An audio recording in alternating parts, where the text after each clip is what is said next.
এছাড়াও শশাঙ্ক তৈরি করেন নালন্দা বিশ্ববিদ্যালয়। শশাঙ্কের পর আসে তার ছেলে মানসিংহ, কিন্তু তিনি শাসন ক্ষমতা ধরে রাখতে না পারায় শুরু হয়ে যায় মাৎসন্যায়। শশাঙ্কের পর বাংলায় টানা ১০০ বছর কোনো যোগ্য শাসক ছিল না। সামন্ত রাজারা প্রত্যেকেই বাংলার রাজা হওয়ার কল্পনায় অস্ত্র নিয়ে ঝাঁপিয়ে পড়তে থাকেন। এ অরাজকতাপূর্ণ সময়কে ৭ থেকে ৮ শতক পাল তাম্র শাসনে মাৎসন্যায় বলে আখ্যায়িত করা হয়েছে। পুকুরে বড় মাছগুলো শক্তির দাপটে ছোট মাছ ধরে ধরে খেয়ে ফেলার বিশৃঙ্খল পরিস্থিতিকে মাৎসন্যায় বলে। বাংলার সবল অধিপতিরা এমনি করে ছোট ছোট অঞ্চলগুলোকে গ্রাস করছিল। বাংলা বিভিন্ন গ্রাম থেকে শুরু করে সাধারণ মানুষের ঘরবাড়ি পর্যন্ত আগুনে পুড়ে ছারখার হয়ে যেতে লাগল। অবশেষে বাংলার মানুষ এইসব সহ্য করতে না পেরে গোপালকে রাজা হিসেবে মেনে নিন। গোপাল ছিল সহজ সরল প্রকৃতির, তাই বাংলার মানুষরা তাকেই রাজা হিসেবে গ্রহণ করল। এর সাথে সাথে শুরু হয়ে গেল তার মাধ্যমে পালদের দীর্ঘ ৪০০ বছরের শাসন। গোপাল রাজা হয়েছিলেন ৭৫৬ খ্রিস্টাব্দে। এভাবে পাল রাজত্বের উত্থানের মধ্য দিয়ে বাংলার অরাজক পরিস্থিতির অবসান ঘটে। পাল বংশের প্রথম রাজা ছিলেন গোপাল। তিনিই প্রথম বাংলায় বংশানুক্রমিক শাসন শুরু করেন। এভাবে পাল বংশের রাজত্বকালের মধ্য দিয়ে বাংলায় বংশানুক্রমিক শাসন শুরু হয়। পাল বংশ দীর্ঘ ৪০০ বছর শাসন করেছিলেন এদেশ। এত দীর্ঘ সময় আর কোনো রাজবংশ বাংলাকে শাসন করেনি। পাল বংশের রাজারা ছিল বৌদ্ধ ধর্মাবলম্বী।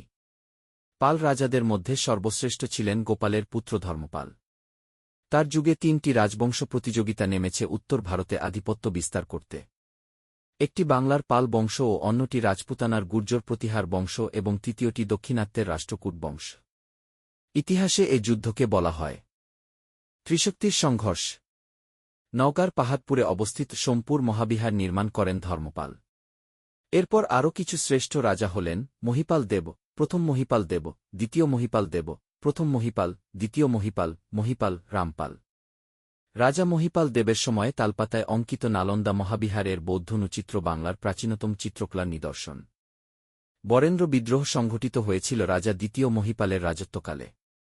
এ বিদ্রোহের ফলে দ্বিতীয় মহিপালের মৃত্যু ঘটে। পাল বংশের সর্বশেষ শ্রেষ্ঠ রাজা ছিলেন রামপাল। সন্ধ্যাকর নন্দীর রামচরিতম গ্রন্থ থেকে রামপালের রাজত্ব সম্পর্কে জানা যায়। দিনাজপুর শহরের নিকট যে রামসাগর রয়েছে তা রামপালের কীর্তি।